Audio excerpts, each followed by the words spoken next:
इस पूरी वेव में जो हाईएस्ट पॉइंट्स हैं ये कहलाएंगे क्रेस्ट्स और लोएस्ट पॉइंट्स यानी ये नीचे वाले पॉइंट्स कहलाएंगे ट्रॉफ।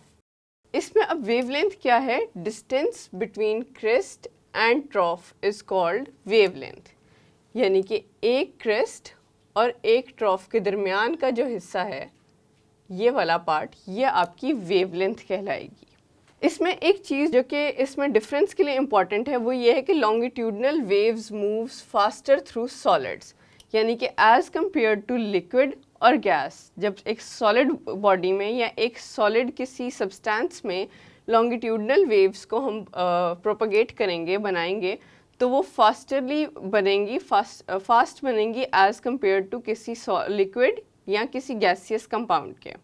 जबकि जो ट्रांसवर्स वेव्स हैं they move through solids at a speed of less than half of a speed of longitudinal waves,